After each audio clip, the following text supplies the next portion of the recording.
Assalamualaikum warahmatullahi wabarakatuh. Salam sejahtera buat kita semua. Puji dan syukur kita panjatkan kehadirat Allah Subhanahu wa Ta'ala.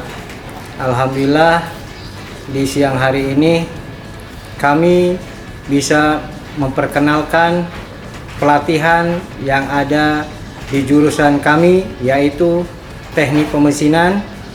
Sebelumnya kami akan memperkenalkan diri. Nama saya Lili Sumarli, Ketua Kompetensi Keahlian Teknik Pemesinan SMK Negeri 1 Cipunagara. Di dalam pelatihan teknik pemesinan ini terdapat beberapa mesin yang harus bisa digunakan oleh siswa, terutama jurusan teknik pemesinan. Di antaranya yang ada pelatihan di dalam jurusan teknik pemesinan ini, yang pertama adalah mesin bubut, yang kedua mesin pres, yang ketiga mesin gerinda, dan yang terakhir yaitu mesin pengelasan.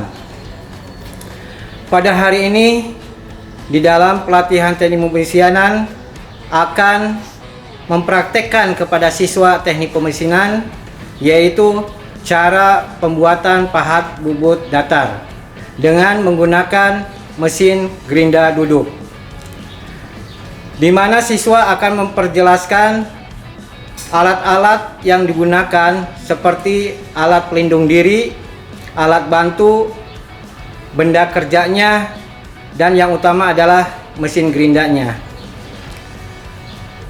Selanjutnya bisa dilihat di dalam video. Cukup sekian dari kami. Assalamualaikum warahmatullahi wabarakatuh.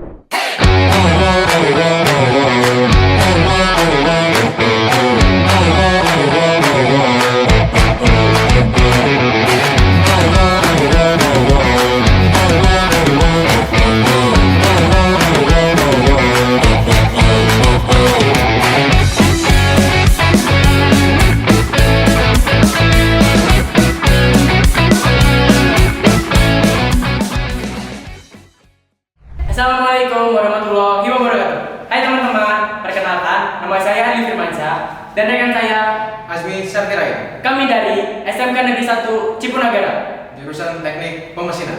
Hari ini kami akan mempraktikkan cara membuat pahat bubut. Selamat menyaksikan. Sebelum memulai pekerjaan, pastikan untuk mempersiapkan APD, alat pelindung diri secara lengkap. Apa saja yang harus dipersiapkan? Yang pertama, ada apron kerja. Apron berfungsi melindungi tubuh bagian depan dari panas, percikan logam, serpihan benda kerja, maupun kotoran. Material apron umumnya terbuat dari kulit atau bahan yang tahan panas, sehingga sangat aman digunakan saat proses penggerindaan atau pembubutan. Yang kedua, ada kacamata safety. Kacamata safety melindungi mata dari serpihan logam, debu, percikan api, dan radiasi cahaya dari mesin. Penggunaan kacamata ini wajib, terutama saat menggerinda atau bekerja dengan benda keras yang mudah memercik. Yang ketiga, ada helm keselamatan. Helm keselamatan digunakan untuk melindungi kepala dari benturan, benda jatuh, atau percikan material saat bekerja. Dengan memakai helm, risiko cedera kepala dapat diminimalkan, sehingga proses kerja menjadi lebih aman. Apa saja alat dan bahan yang diperlukan untuk membuat pahat bubut? Yang pertama, ada kunci ring pas 1 set. Kunci ring pas adalah alat untuk mengencangkan dan mengendurkan baut mur. Alat ini sangat penting ketika melakukan pengaturan ragum, melepas komponen, atau mengatur pahat pada mesin. Kelebihan kunci ring pas adalah pegangan lebih kuat dan tidak mudah selip.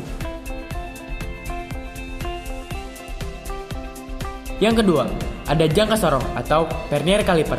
Jangka sorong adalah alat ukur presisi yang digunakan untuk mengukur dimensi benda dengan ketelitian tinggi, biasanya 0,02 mm atau 0,05 mm. Yang ketiga, ada busur sudut. Busur sudut adalah alat ukur yang digunakan untuk mengukur dan membuat sudut. Biasanya memiliki skala 0 derajat, sampai 180 derajat atau 0 derajat sampai 360 derajat. Sebelum masuk ke tahap berikutnya, pertanyaannya adalah, apa sebenarnya yang dimaksud dengan pahat bubut? Pahat bubut adalah alat potong yang digunakan pada mesin bubut untuk mengikis, memotong, membentuk, atau menyelesaikan permukaan benda kerja yang berputar. Pahat ini menempel pada tool spout mesin bubut dan diposisikan agar mengenai benda kerja dengan sudut tertentu. Selanjutnya, mari kita lihat bagaimana proses penggrindaan pahat bubut dilakukan. Langkah pertama, persiapan bahan. Pegang material HSS dan pastikan permukaannya bersih. Posisi pahat harus stabil agar saat digerinda tidak bergetar. Langkah kedua, membentuk sudut utama. Tempelkan bagian pahat ke batu gerinda dengan kemiringan tertentu. Gerakan perlahan dan konsisten.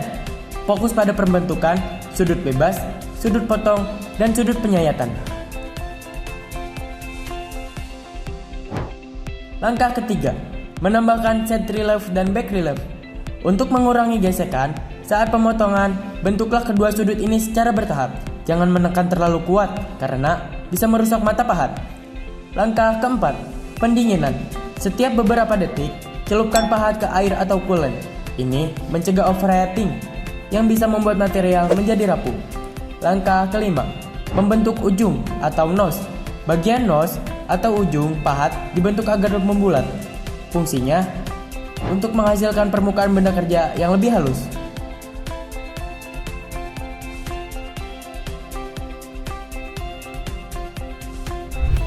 Mari kita mencoba pahat bubut yang sudah kita buat. Pahat yang sudah jadi kini diuji pada mesin bubut. Perhatikan proses pemotongan, getaran, dan hasil permukaan benda kerja. Jika pahat memotong dengan baik dan tidak menimbulkan getaran berlebih, berarti pahat tersebut siap digunakan.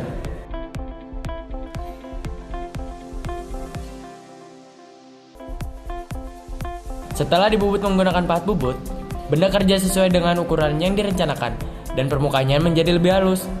Diameter dan panjangnya juga pas dengan toleransi yang ditentukan.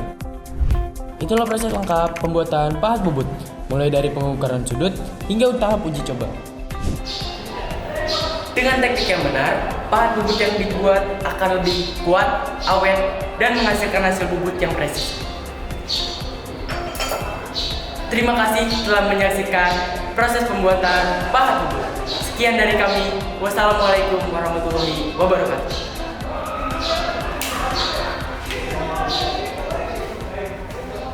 Dengan berakhirnya pembelajaran pembuatan pahat bubut menggunakan gerinda serta penerapan APD, diharapkan pengetahuan dan keterampilan yang diperoleh dapat diterapkan dengan baik dalam kegiatan praktik maupun dunia kerja.